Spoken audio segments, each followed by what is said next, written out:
Moving on to our last speaker before lunch is Nathan Scott again. My pleasure to introduce Nathan to conclude our morning of speakers on the importance of being motivated.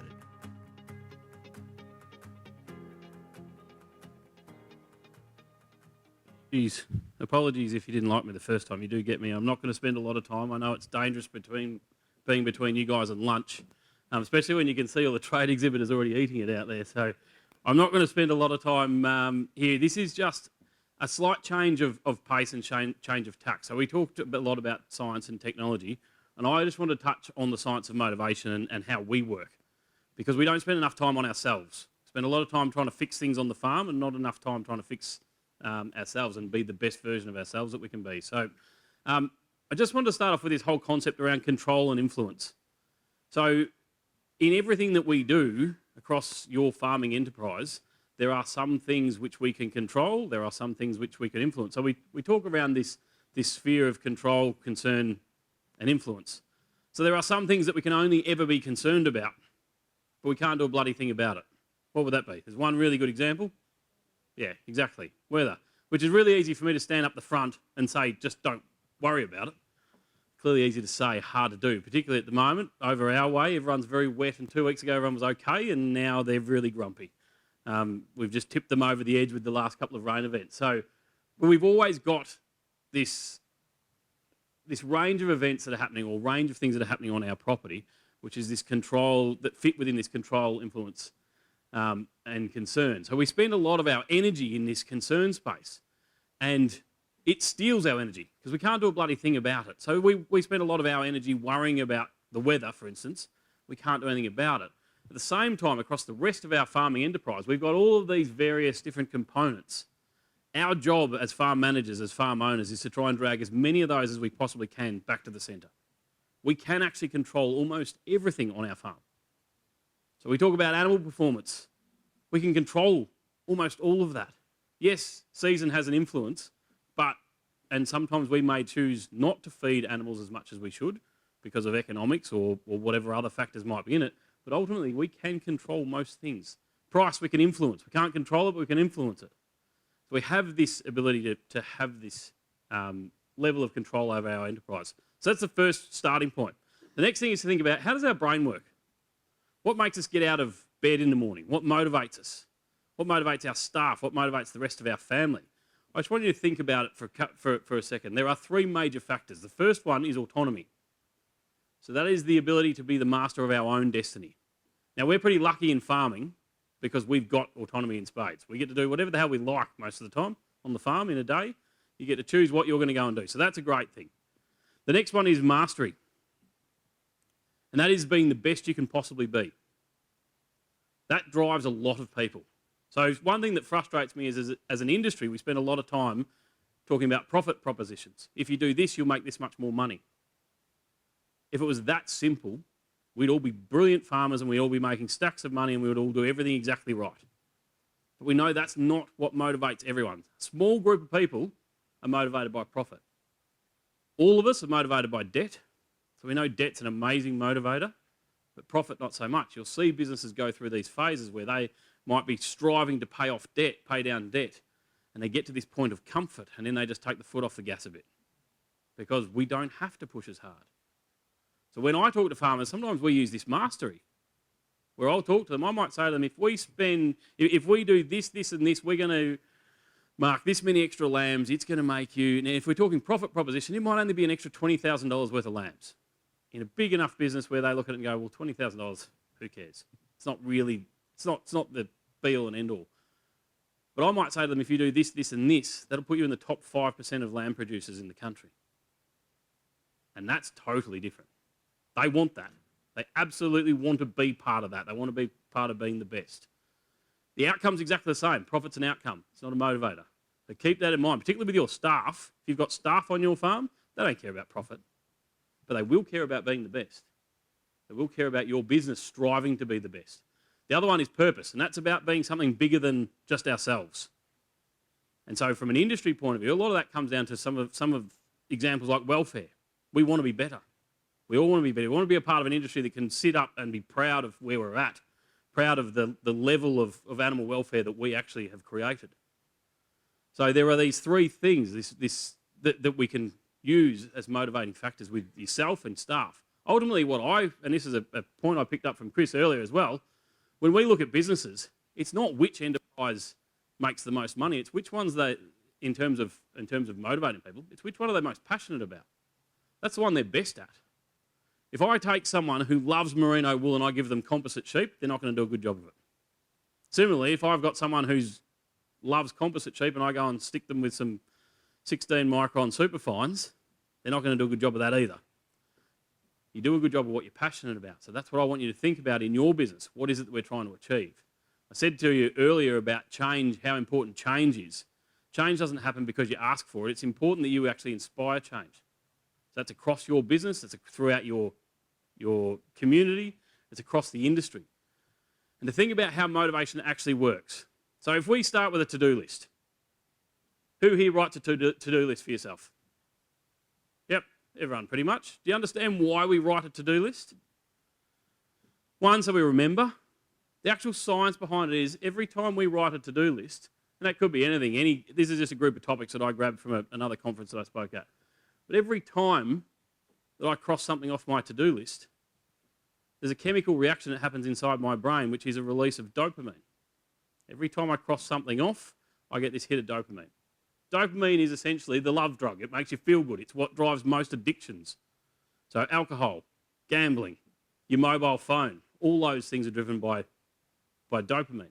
So when we have a to-do list and we cross something off, we get this hit of dopamine, makes us feel good, gives us a rush. And I can prove to you that you get that because every time you do a to-do list, we might have a whole lot of stuff on there, but there'll be a reason why you write something onto your to-do list that you've just done. And then you cross it out. Who's done that before? And it's because you still get that hit of dopamine. Now, even though it wasn't a job that should have been on your list, but you still write it in there so that you can cross it off and it shows you you've made some progress. It's because you get this hit of dopamine. So, how can we use it to our advantage? To-do lists are great. We get a hit of dopamine. The problem, though, with to-do lists, I should just touch on this briefly. I said before, dopamine is the love drug and it's what drives addiction. That's why social media and phones have been so addictive for people. Yeah, every time you get a like on Twitter or a follow on Twitter or someone likes your post on Facebook, you get a hit of dopamine. It's why so many people, when I watch this room, so many people get out their phone just to check whether they've got any messages, check whether they've had an email, check whether they've got a missed call. It's because it shows someone loves us, essentially. Put it into really narrow terms, that's what it is. Someone loves us, we get this little hit of dopamine. And so we become addicted to it. That's why phones have become so addictive, especially to the younger people in the room. I see a couple of people looking at their younger people. So you can follow me at Achieve Ag if you want to give me some dopamine occasionally. But it is, every time we get a retweet, we get this hit of dopamine. The risk, though, with a to-do list is if we write one like this one, improve lamb survival. You heard a bit of talk today about improving lamb survival. If I just write that up there and it's that big and it's all-encompassing, the problem is my brain doesn't actually cope well with that on my to-do list because it looks at it and it gives me an opportunity to procrastinate. So procrastination is something that some of us are exceptionally good at. Some of you might be not quite as good at it as I am. If I give you a very brief example, when I was at uni, if I had an assignment to do, it should have been pretty simple to say, well, I've got this much work to do, and I've got this much time to do it in. If I just plan it out, I'll be able to do it like that. Is that how assignments get done at uni? No, it was a bit more like that. And we fill this bit in with a whole lot of different stuff. Playing guitar, drinking beer, watching the footy, staring out the window. Procrastination is the reason that YouTube exists, really. Like there is some good stuff on YouTube, but ultimately there's also how the hell does this ever...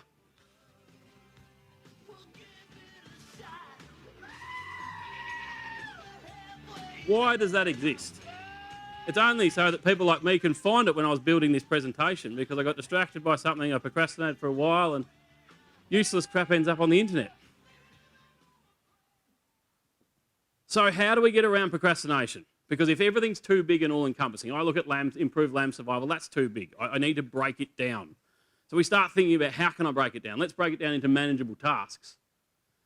The problem is this is the first two items off that original list. I've broken them down into a whole lot of tasks. And then all of a sudden, there's a whole lot of stuff there for me to do. How do I deal with that? It creates this thing called the paradox of choice. This is some of the best research that I've ever seen. You have to bear with me here because I'm going to talk about jam, as in jam you put on your toast. There was a trial done where they set up 2 jam stalls in a park. One of them offered 32 different options of jam. The other one only offered 6.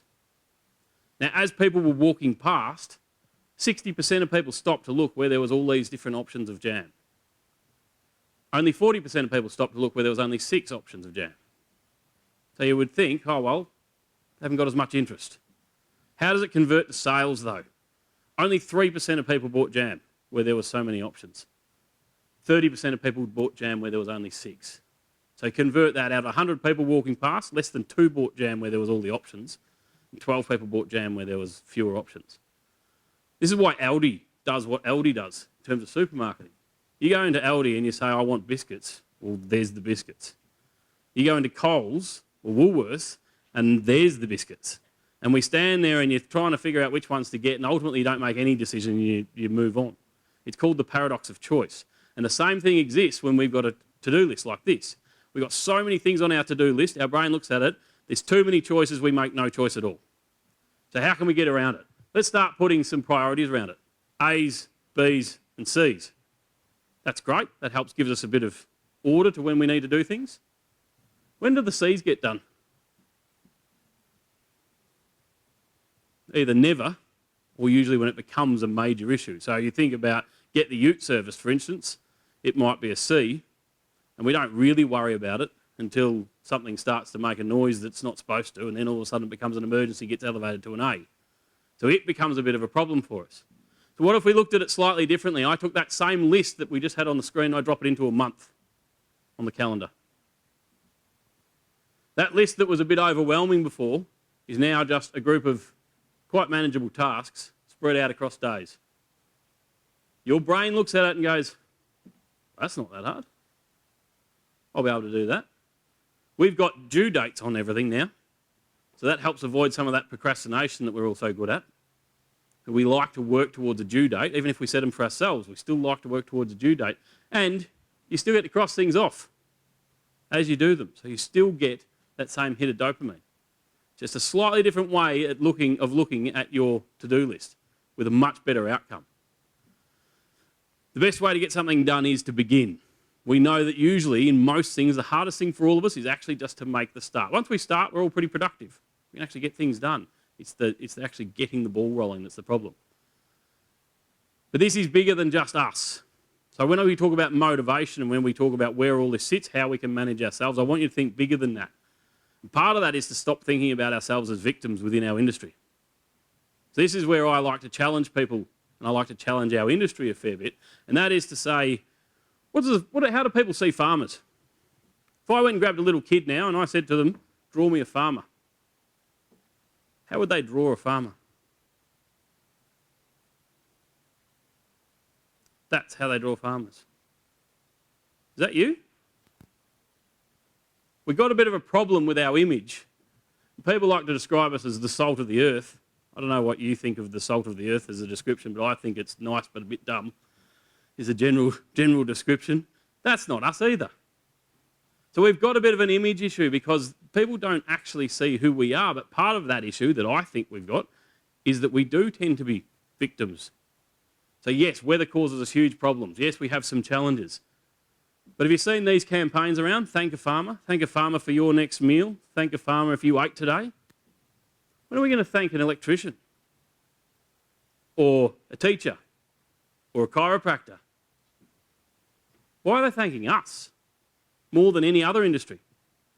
Yeah, it's tough. Yes, we take some gambles. That's us. That's our lot. We've chosen that.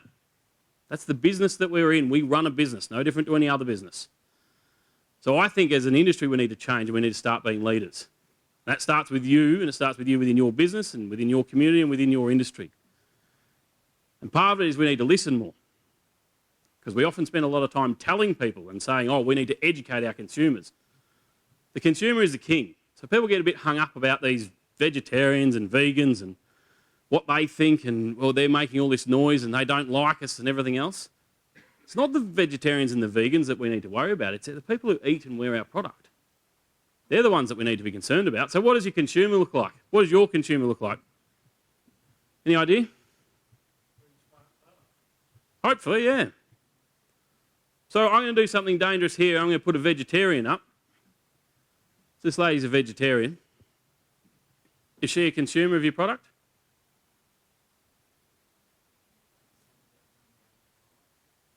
Maybe. Yeah, she's got kids. The message here is don't assume, just because she's a vegetarian, that she's not one of our consumers. Don't discriminate, because you may well be actually telling someone who is your consumer something without realising it. And sure as hell don't yell, because in an industry we spend a lot of time telling people that they don't understand. I actually think we need to spend more time listening. So how do I know that lady's a vegetarian? That's my wife and kids. The 3 kids all eat meat. I eat meat. She does all of our shopping. She makes all of the decisions around which meat we buy. She makes all the decisions about clothing products because she does all the shopping for the kids as well. She is absolutely one of your consumers, but she's a vegetarian. So the message is we've just got to be a bit careful, because often in this industry we spend a fair bit of time and we're seeing things from our perspective and not necessarily from someone else's. And that someone else that we've got to worry about is our consumer. And we spend a fair bit of time talking to each other, making ourselves feel good within our bubble and reassuring each other that we do things the way we do it for a reason. So I want us to set goals. This is for you individually. I want you to set big goals for yourself individually and as an industry. Big ones, because I don't like little goals. I don't like aiming for just mediocre. We want to set big goals. First thing I'd say to you is don't tell anyone. Why would I say that? If we're setting big goals, why would I say don't tell anyone? Because excuse my French, but someone will shit can your idea. They will say you can't do it. If it's a big goal, they'll say, nah, good on you. Tall poppy syndrome. We've got it in spades here in Australia. So if you're ambitious, don't necessarily run out and tell everyone. The next thing I'd say to you is we want to not type it. If you're going to write down goals, don't type it. Physically handwrite it. And the reason is if we type something, it uses 8 muscles.